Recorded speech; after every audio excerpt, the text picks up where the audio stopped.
Let's wait for people to come on board. Let's wait for people to come on board and join me as I ventilate and as I tell you one of my experiences way back in senior high school. One of my experience, a ghost experience in way back senior high school. Yeah, this this case I'm talking about is somewhere in 2020, 2018, yes, 2018. Mm. And it will shock you to the core. So let's wait for people to come on board. Then I take you through the story of how I had an encounter with a ghost. I don't know if it is a ghost or something, but like let's see. When I'm done with the story, you get to judge if it was actually a ghost or it's just my mind playing games with me. So please tap on the screen, tap on the screen to like this video. Please tap on the screen to like this video. Please tap on the screen to like this video.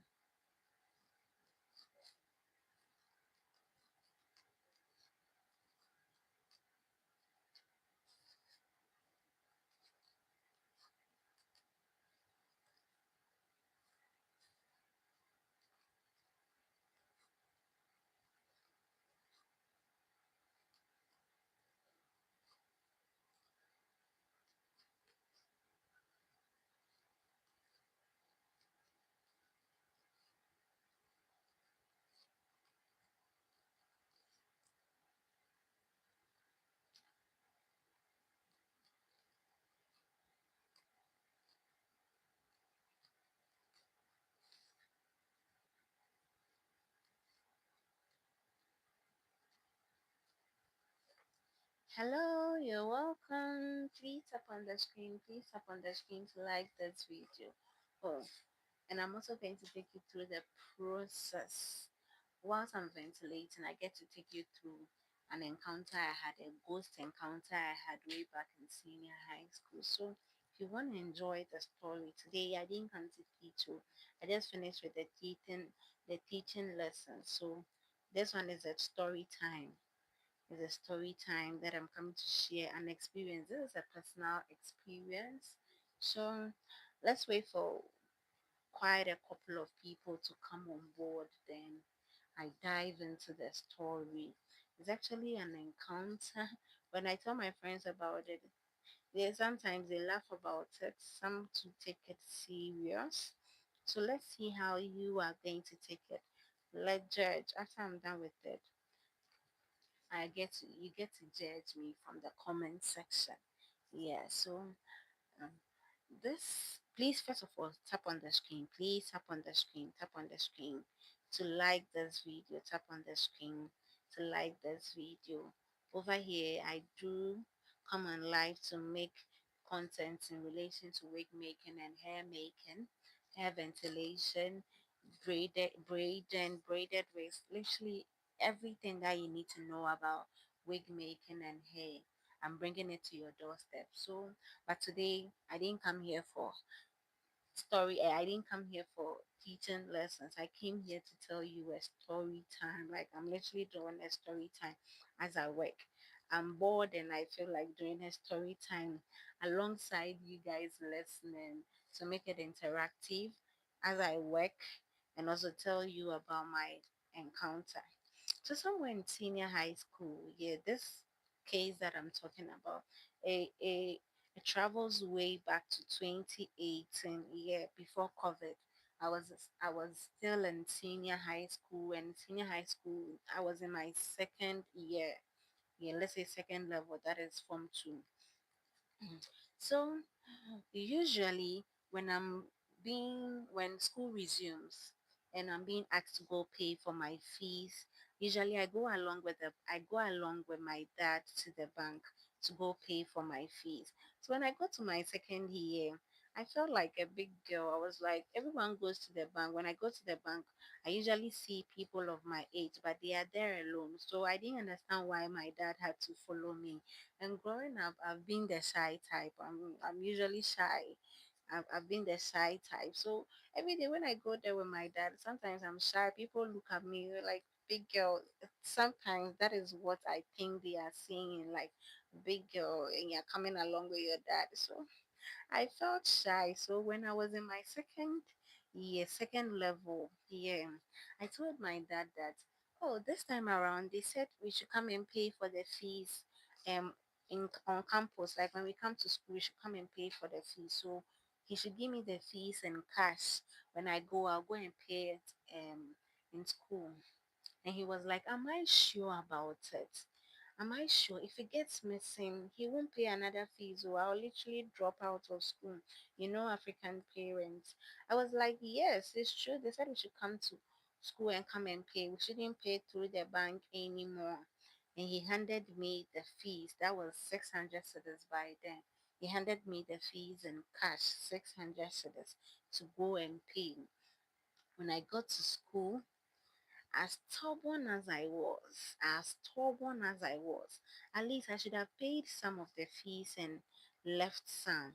But no, the devil in me says, no, don't pay it at all. Or don't pay it when you are in like your own mood. I don't know. Whenever that I feel like yes, I should go and pay for fees. And I think usually when it's getting to half of the semester, they do sack us for like fees to go home. So when it's time for the head teacher to come and sack you for fees, then you go and pay. That was what the devil in me told me to do, and I heeded to it. I didn't pay the fees at all. I had the fees in my purse, in my school bag. And I was taking it to class, taking it to preps, taking it like literally everywhere I go. I have the bag there because I have money in it. And the most, I don't know how you refer to that, but aside me not paying the fees, it's not like I was keeping the money. Oh. One thing about me is when I can't keep money whilst I'm going hungry or something, I was spending it. Whilst our dining food was being paid through how do I say it? Whilst dining has been paid for me to go and eat. No, I wasn't joining my colleagues to go eat. I have money, so what am I going to use that food for? No, I will spend the money. I have money. No, I'll not spend my time going to sit there and eat that food that is not nice. So I was like, I have money. I'll go to the canteen and go and buy food. So I was buying jollof rice with chicken, with salad. I was buying wachi. I was buying indomie with eggs, sausages. I was literally chilling with my fees. So I was literally chilling. Mm. I was chilling with the money. So I chilled with the money, and it was left with only 400 cedis. I had taken 200 cedis out, spent it unnecessarily. As to where I was going to get the 200 cedis, as at that time, I didn't know. Because I don't work, I'm a student. Where am I going to get 200 cedis from? But that wasn't my worry. I was only concerned about spending the money. I was like, oh, when my parents send me money, when I call them to tell them my money is finished and they send me money, I will be saving that money to replace the ones that I've spent. So I shouldn't worry. By the end of the term, by the time school resumes us for vacation, I would have paid that money already. That was what the devil in me was convincing me to do. So I spent 200 cedis from the money and it was left with 400 cedis. And I had that 400 cedis in my bag all the time. And I was carrying my bag along to and fro. So there is this evening, I don't know if you've gone to senior high school, you know what I'm talking about. Preps, this evening lessons that we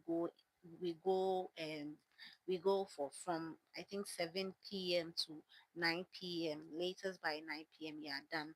Then you come back to your various dormitories to sleep for the next day. Eh, that was what I was doing. Yeah. So there was this the preps, how do I say, the day before I was informed too by then, my second year. So those in their third year had finished writing their final exams and they were about to graduate.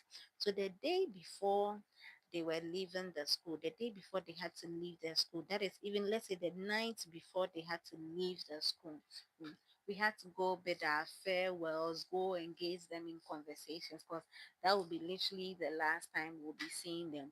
Early the following morning, we'll be coming for class, so we wouldn't have time to talk to them for a longer period. So we had to go talk to them for the last time and stuff like that. Bid our goodbyes, say our goodbyes. So when I went to say my goodbyes to a very close friend of mine, when I was going, I left my bag at the prepping hall, prepping center.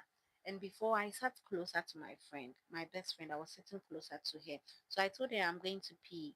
I was actually going to pee. So when I was coming back on my way back, then I saw this friend and I decided to engage in a conversation with him.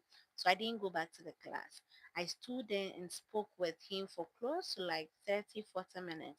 Then the siren rang for class to be over, for preps to be over. We had to go to our various dormitories.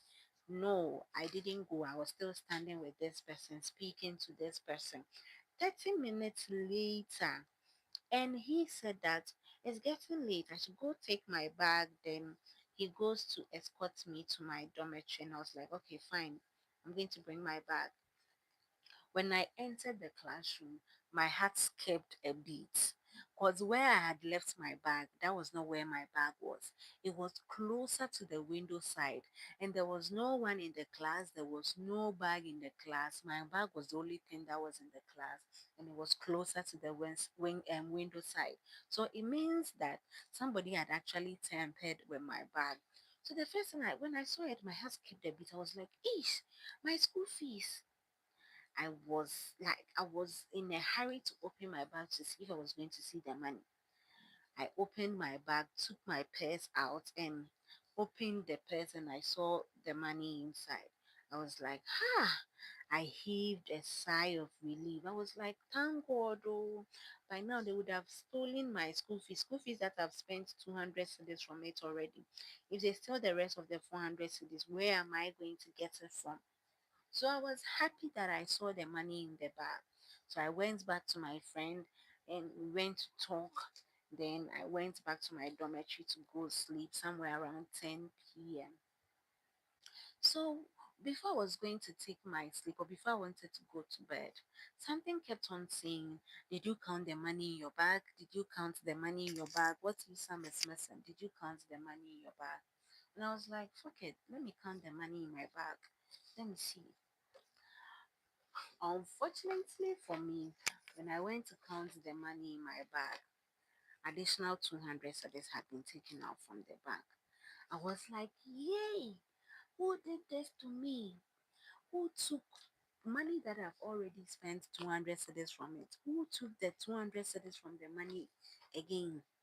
I started crying. I cried for days. Like I was literally going to class and not paying attention.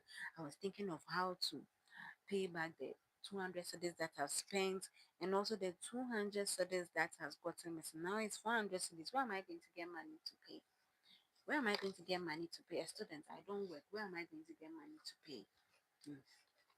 I was crying. I kept on crying for days. So my best friend, the one I had left the bag in her care, even at a certain point in time, I blamed her. I was like, why did you take your bag and not take mine? You know, like we are literally close friends. So if I've gone somewhere and I'm not back, why is it that you take your bag and you don't take mine as well? And she was like, when I left, she also left like a few minutes later. Someone came to call her that this person was actually looking for her. So she also left. It was only when she was there that the siren rang and she sent a junior to come pick up her bag. So she also thought I had come and picked my bag already because she didn't come in person. She sent someone. So the person even couldn't tell if this was my bag or not. So she actually sent someone. That's why. And I was like, fine, it makes sense. So she was the only person that was able to console me and tell me that when anytime her parents sent her money, she would take some out of it. So we save and pay the fees. We save and pay the fees. So she was the only person that said something to me and like at least it cooled me down. It cooled my heart down. I was like, okay, fine, I'll wait for it. So I was still finding ways to pay like the rest of the 200 cedis. She is going to help me pay maybe the other 200 cedis. So what of the other 200 cedis that I had spent? I had to also find ways to pay that money. So I think 2 days later or some days later, I woke up, got dressed for class. I was about to leave for class. I got dressed for class. I was about to leave for class, only for me to go take my purse and the rest of the remaining 200 cedis is also missing. So that means the total of 600 cedis is missing from my purse, my school fees, as a matter of fact. I cried, like the crying became worse. I was like, who could do this to me? I was literally crying here some days ago that somebody has stolen my 200 cedis.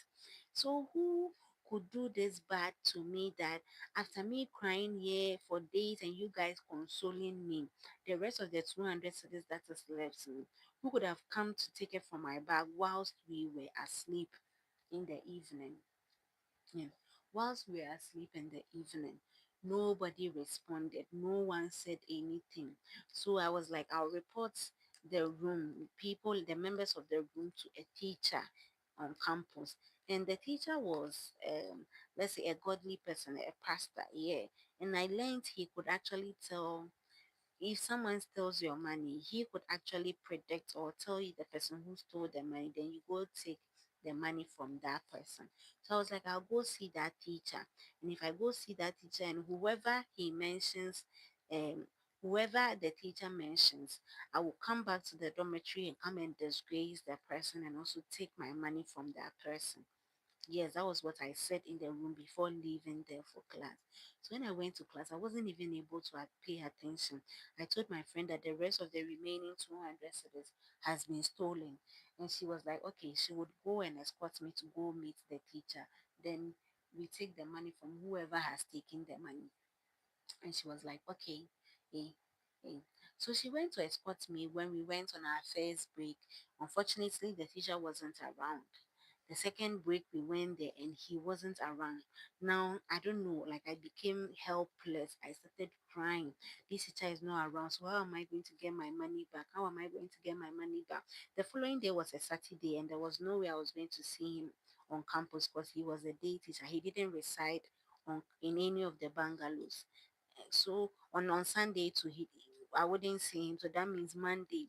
And 3 days before me going to see him, probably the person would have spent the money already. So how am I going to get my money back? So I was literally crying. My friend was like, let's wait when it's closing. When school closes, maybe he will come around. He will come on campus. So let's wait. And I was like, fine. I waited till school closed. I went to check his place and voila, he wasn't there again. So we had to go for prayers, like evening prayers. There's this evening prayers that we do all the time. So we had to go for that prayers.